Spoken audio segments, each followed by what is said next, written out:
ఇలాగే మీమ్స్ వెళ్తాయి అనుకున్నాను, వెళ్ళినాయి. హరీష్ గారు, నేను వెంకట్ 10 టీవీ సార్. ఆగస్ట్ 15న మీదును ఇటు పూరి గారి సినిమా వస్తుంది. చెప్పే కదా ఇందాక. ఓకే. నేను అనేది ఏంటంటే, పూరి గారు కనుక ఒకసారి మీకు కాల్ చేసి సినిమా పోస్ట్ పోన్ చేసుకోండి అంటే మీరు చేసుకుంటారా?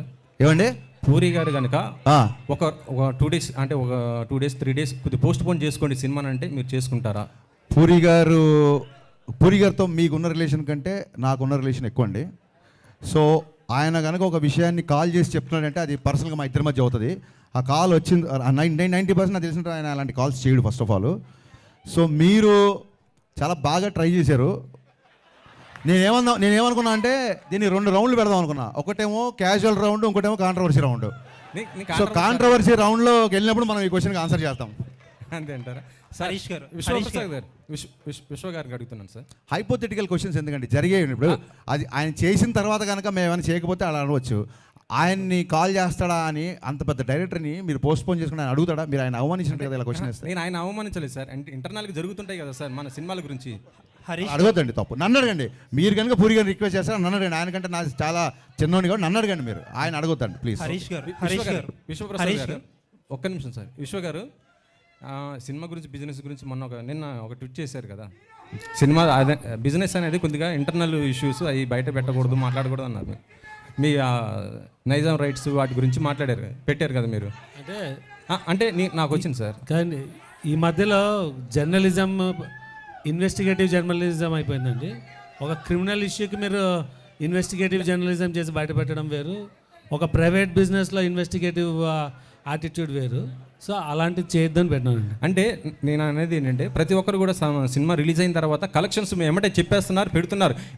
మా సినిమా ఇన్ని కోట్లు కలెక్ట్ చేసిందనేసి. మొన్న కల్కి ప్రభాస్ గారే దాదాపు 1100 కోట్లు వసూలు చేసిందని ఆయన గర్వంగా చెప్పారు కదా. అది పబ్లిక్ ఇన్ఫర్మేషన్ అండి. అదే సార్, అంటే మా డీల్ గురించి పెడుతున్నారు. మా డీల్ తెలియదు కదా మీకు.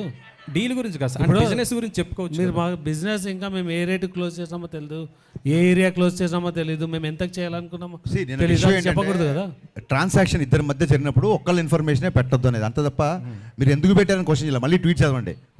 మీరు ఎందుకు పెట్టారని అడగట్లా. అండ్ మీరు అన్నారు ప్రొడ్యూసర్స్ కలెక్షన్ చెప్తున్నారు, అది పార్ట్ ఆఫ్ పబ్లిసిటీ. పోస్టర్ మీద వేస్తున్నారు. అది ఈయన ఏమన్నా పెద్ద మాకు పోస్టేజ్ చేశాడా, ఇంత కంపేర్ ఫ్యాన్సీ రేట్ అని వేయలేదు కదా. సో ఇద్దరి మధ్య ట్రాన్సాక్షన్ జరిగినప్పుడు ఒక్కళ్ళ మాటని ఎందుకు గట్టిగా పట్టుకుంటారు అన్నది అక్కడ రైజ్ లీక్ చేసినందుకు కాదు మ్యాటర్ అక్కడ. హరీష్ గారు సార్ హలో అండి. హరీష్ గారు లాస్ట్ 2 వీక్స్ దాకా ఒక క్యాప్షన్ వాడారు మీరు, నాతో సునాహోగా అని చెప్పి. క్యాప్షన్ మార్చారు. ఏదన్నా క్యాప్షన్ మాకు తెలిసి వేరే కాపీరైట్ ఇష్యూ ఏదో వచ్చిందండి, ఇంకో సినిమాకి ఏదో వాడతారని తెలిసింది, దాంతో ఈ క్యాప్షన్ పెట్టాల్సి వచ్చింది. ఓకే. ఇంకొక క్వశ్చన్ ఏంటంటే, సోషల్ మీడియాలో చాలా యాక్టివ్గా ఉండే డైరెక్టర్స్లో మీరు ఒకళ్ళు. బట్ చాలామంది ఏమంటారంటే హరీష్ గారి ఫాలోవర్స్ కంటే కూడా ఆయన బ్లాక్ చేసిన మెంబర్సే ఎక్కువ అంటారు. మీరు అంటే సోషల్ మీడియా హేట్ కానీ సోషల్ మీడియా ట్రోలింగ్ కానీ ఎందుకంత సీరియస్గా తీసుకుంటారు? నేను సీరియస్గా తీసుకుంటే సోషల్ మీడియాలో యాక్టివ్గా ఎందుకుంటాను? ఒకవేళ నేను సీరియస్గా తీసుకుంటే అంటే హట్ అయితేనే కదా మీరు బ్లాక్ చేస్తారు. కాదండి, అన్నెసెసరీ డిస్టర్బెన్స్. ఇప్పుడు అడ్వర్టైజ్మెంట్ వచ్చినప్పుడు ఛానల్ మారుస్తే అడ్వర్టైజ్మెంట్ మీరు హేట్ చేసినట్టు కాదు, ఆ టైంకి అది వద్దు అనుకుంటున్నట్టు, అది ఒక డీవియేషన్ అనుకుంటున్నట్టు అంతే. సో అది వాళ్ళు ఏదో హట్ అయిపోయి బ్లాక్ చేసినట్టు కాదు. అండ్ ఇంకోటి, ఖచ్చితంగా కొన్నిసార్లు హట్ అయి బ్లాక్ చేసి ఉంటాయి. ఎప్పుడైతే బూతులు మారుతారో అప్పుడు ఖచ్చితంగా బ్లాక్ చేస్తాను, ఖచ్చితంగా హట్ అవుతాను. ఓకే అండి, all the best for the film. Thank you.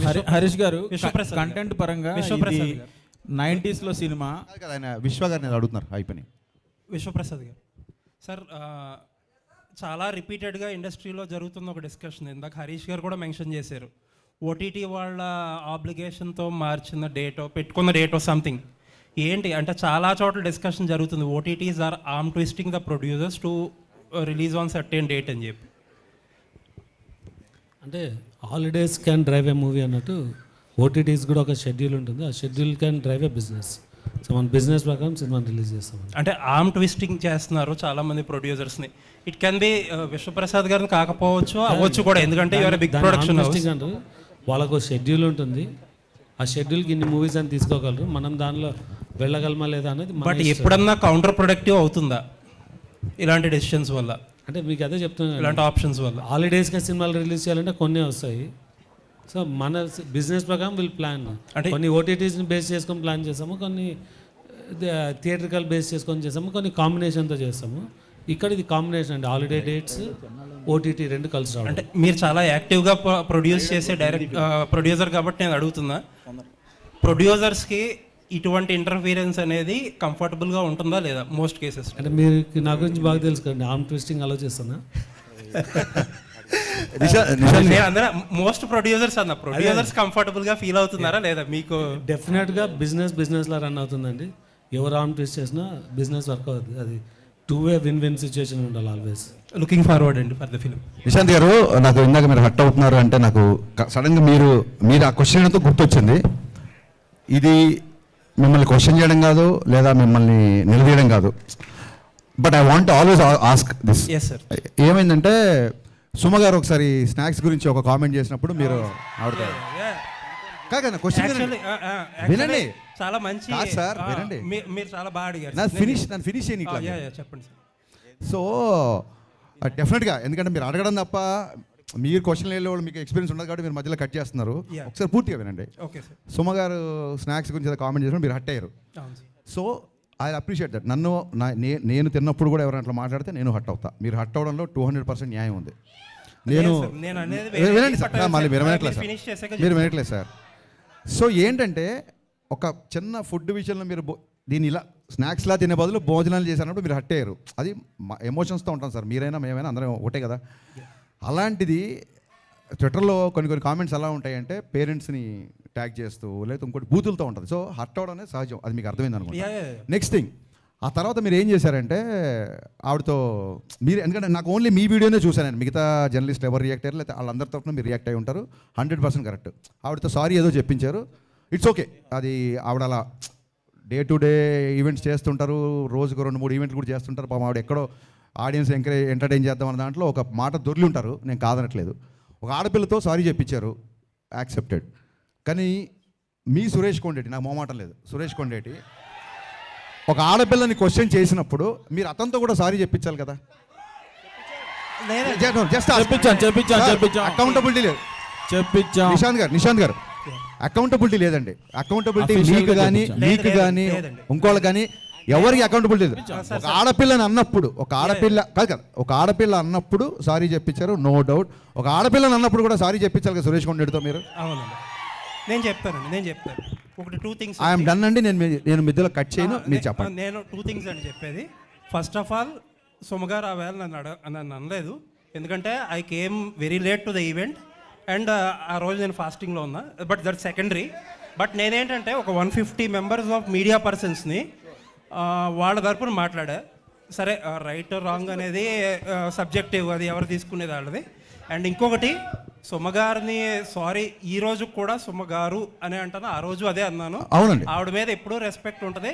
And ఆ ఇన్సిడెంట్ తర్వాత ఆవిడతో మాట్లాడడానికి ఆ టాపిక్ గురించి ఎప్పుడూ ట్రై చేయాల.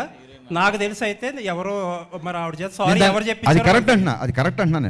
ఇంకొకటి ఏంటంటే, మీరు ఇంకొకటి ఏదో ఒక జర్నలిస్ట్ గురించి నేను పేరు చెప్పడం మొహమాటం లేదండి, నేను చెప్తాను. సురేష్ కొండేటి చెప్తున్నారు, మీకు తెలుసో లేదో నాకు, నేను ఆయనకి చెప్పే, ఆయన సీనియర్ కాబట్టి నేను చెప్పకూడదు కానీ, బట్ ఐ థింక్ సో ఇప్పుడు ఆల్రెడీ అసోసియేషన్స్ ఉన్నాయి, దానికి తగ్గట్టు కొన్ని స్టెప్స్ అయితే తీసుకున్నారు కూడా. Thank you for your patience అండి. Thank you so much. Apart ఈ కాంట్రవర్షియల్స్ పక్కన పెడితే కంటెంట్ పరంగా ఇది రియల్ ఇన్సిడెంట్ ఎక్కడో నార్త్లో జరిగింది, ఛానల్ అయింది. ఇప్పుడు మీరు ప్రజెంట్ సినిమా తీస్తున్నారు కాబట్టి ఇక్కడ ఈ పర్టికులర్ మన స్టేట్స్ సంబంధించి ఎవరినన్నా రిజంబులెన్స్ ఉందా? ప్లస్ కొత్తగా అడ్వాన్స్డ్ ఇన్కమ్ ట్యాక్స్ రైట్స్ సంబంధించి చాలా టెక్నాలజీ మారిపోయింది, చాలా కొత్తగా కూడా జరుగుతుంది, కరప్షన్స్ కానీ బ్లాక్ మనీ గురించి కానీ. ఇందులో ఏం కొత్తగా ఉండబోతుంది? ఇందులో బేసిక్గా అంటే చాలా సినిమాల్లో ఒక సిన్సియర్ కాప్ని చూపిస్తాం, లేకపోతే ఒక సిన్సియర్ కలెక్టర్ ఆఫీసర్ చూపిస్తాం కదా. దీంట్లో ఫస్ట్ టైము ఒక సిన్సియర్ ఐటీ ఆఫీసర్ అనేది కంటెంట్ నాకు బాగా నచ్చింది. చాలా సిన్సియర్గా ఉంటాడు. అంటే ఆ రోజుల్లో 80s జరిగింది రిలయన్స్ అంటే, ఆ రోజుల్లో తనకి చాలా డబ్బు ఆఫర్ చేసినా సరే తను రిజెక్ట్ చేసి సిన్సియర్గా తను బ్లాక్ మనీని బయటికి తీసుకొచ్చే ఆ ప్రాసెస్ బాగా నచ్చింది. సో కరెంటుగా ఇప్పుడు జరిగే పద్ధతులు కానీ ఇప్పుడు జరిగే ఐటీ రేట్స్ దీనికి కానీ సంబంధం లేదండి. కరెక్ట్గా ఆ టైంలో జరిగితే ఎలా ఉంటుందో అలాగే చేశాను. ఎందుకంటే ఇప్పుడు మొబైల్ ఫోన్స్ వచ్చి చాలా రూల్స్ మారిపోయినాయి, కమ్యూనికేషన్ మారిపోయింది, ఇప్పుడు ఈవెన్ మ్యానిపులేషన్ కూడా మారిపోయింది. సో కరెంట్ దానికి దీనికి ఏం సంబంధం లేదండి. మాకు ఉన్న కాంట్రవర్సీ చాలు, మేము కొత్త కాంట్రవర్సీలు పెట్టుకోదలుచుకోలేదు. హరీష్ గారు ఇక్కడ లక్ష్మీనారాయణ, హరీష్ గారు ఇటు హరీష్ అన్న, ఒకటి ఇన్కమ్ ట్యాక్స్కి సంబంధించి ఒరిజినల్గా ఇన్కమ్ ట్యాక్స్ డిపార్ట్మెంట్లో జరిగే ఇష్యూస్ ఏమైనా చూపిస్తున్నారా? ఒక ప్రశ్న. రెండో ప్రశ్న, సురేష్ కొండరెడ్డి గురించి మాట్లాడారు కాబట్టి ఒకటి అడుగుతాం. అడగండి సార్. ఫిలిం క్రిటిక్స్ అసోసియేషన్కి మీరు ఒక లెటర్ ఇవ్వండి ఓకే, యాజ్ అ డైరెక్టర్గా. దాన్ని ఫిలిం క్రిటిక్స్ అసోసియేషన్ వాళ్ళు ఏమైనా యాక్షన్ తీసుకుంటారేమో చూద్దాం. ఓకే. ఇంకోటి, ఇంతమంది డైరెక్టర్లు ఉండగా ఇండస్ట్రీలో హరీష్ శంకర్ అనే వ్యక్తి ఎందుకు కాంట్రవర్సీ అవుతున్నాడు? ఒకటే సార్, ఇంతమంది డైరెక్టర్లు ఉండగా హరీష్ శంకరే కాంట్రవర్సీ అవుతున్నాడు అనేది మీ ఒపీనియను. నేను దాన్ని 100% ఏకీపించను. సెకండ్ థింగ్ ఏంటంటే, అందరు డైరెక్టర్లు ఒకేలా ఉంటారు సార్. ఒక్కొక్క సినిమా తీద్దామని వచ్చాం కదా, ఒక్కొక్కళ్ళ నేచర్ ఒకలా ఉంటుంది. కాంట్రవర్సీ అనే కంటే కూడా నేను ఏదో ఇప్పుడు నా డైలాగ్కి సినిమాలో చప్పట్లు కొడతారు, సో మీ దగ్గర చప్పట్లు కొట్టించుకోవడానికో లేకుంటే మీ మీద కౌంటర్ వేస్తే ఏదో అంటారని కాదు. నేను ఇప్పుడు సురేష్ కొండరెడ్డి గారితో ప్రవర్తించినట్టు మీతో ఎప్పుడు ప్రవర్తించి ఉన్నాను నాకు తెలిసి, అలాగే ఇంకోళ్ళతో ఎప్పుడు ప్రవర్తించి ఉన్నాను. అండ్ కమింగ్ టు ఎక్కడైతే నిజాయితీ ఉంటుందో అక్కడ వాల్యూమ్ ఎక్కువ ఉంటుందండి, ఆ గొంతుకు వాల్యూమ్ ఎక్కువ ఉంటుంది. సో గతంలో జిహెచ్ఎంసీని ట్యాగ్ చేస్తూ కానీ లేకుంటే డ్రైనేజ్ సిస్టమ్స్ కానీ ఒక చోట అనాథరైజ్ కన్స్ట్రక్షన్ జరుగుతుండే, మా ఇంటి పైన వాళ్ళు చిన్నపిల్లలు నిద్రపోకుండా ఏడుస్తుంటే రైట్ అంతా వాళ్ళు కాంక్రీట్ వర్క్ చేస్తుంటే కానీ నేను ట్వీట్ చేశా. సో బేసిక్గా కొంచెం కన్సర్న్ ఉన్నవాళ్ళు డెఫినెట్గా అదేమంటారు, చెట్లున్న అది పళ్ళున్న చెట్టుగా రాళ్ళ దెబ్బలు ఉంటాయి కాబట్టి ఈ కాంట్రవర్సీలు. ఓకే. విశ్వప్రసాద్ గారు, హరీష్ గారు ఒక్క నిమిషం బ్రదర్, ఒక్క నిమిషం. విశ్వప్రసాద్ గారు, ఈ సినిమాలో నల్లధనం గురించి చెప్తున్నారు. ఈ దేశంలో మొత్తం కార్పొరేట్ వ్యవస్థ దగ్గరనే నల్లధనం ఉన్నది. ఈ సినిమా మీరు ఏ ధనంతో సినిమా తీసిండ్రు? బ్రదర్ ఆగండి ఒక్క నిమిషం, వినండి. ఇప్పుడు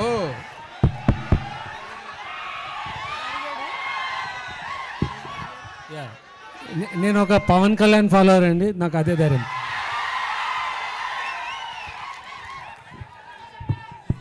సార్ ఒక క్వశ్చన్, మీరు ఈ రీమేక్స్ మీకే ఈ రీమేక్స్ ఇప్పుడు ఆపేస్తారా, లేకపోతే ఇంకా కంటిన్యూ ఇలాగే రీమేక్స్ చేస్తుంటారా? సినిమాలన్నీ కూడా రీమేక్ చేస్తున్నారు కదా, మీకు రీమేక్ డైరెక్టర్ అనే పేరు సోషల్ మీడియాలో బాగా. Thank you for the complement. అన్ని బ్లాక్ బస్టర్ కొట్టారు మీరు. హిట్ సక్సెస్ గురించి కాదండి, హిట్ సక్సెస్ గురించి కాదు. Thank you for asking this. నేనే చెప్దాం అనుకున్నా, బట్ నాకు సరైన సందర్భం రాలేదు. ఒక సినిమా తీయడానికి ఒక నవల అవ్వచ్చు, ఒక కథ అవ్వచ్చు, ఒక పద్యం అవ్వచ్చు, ఎక్కడో వచ్చిన ఒక పేపర్లో ఒక న్యూస్ అవ్వచ్చు, ఏదో ఒకటి ఇన్స్పిరేషన్ ఉంటుంది. దీని నుంచి ఒక సినిమా ఫామ్ అవుతుంది. మీకు తెలిస్తే సీతారామయ్య గారు మనవరాలు చతురా విప్లవాలు ఆ రోజుల్లో వచ్చిన ఒక కథ, ఒక చిన్న కథ నుంచి 3 గంటల సినిమా చేశారు క్రాంతి కుమార్ గారు. సో ఒక సినిమాకి లేదా మనం ట్రైన్లో వెళ్తున్నప్పుడు ఎవడో మనకు తగిలిన ఒక క్యారెక్టర్ అవ్వచ్చు, లేదా ఎక్కడో సిన్సియర్ పోలీస్ ఆఫీసర్ అవ్వచ్చు, లేదా మీలాంటి సిన్సియర్ జర్నలిస్ట్ అవ్వచ్చు.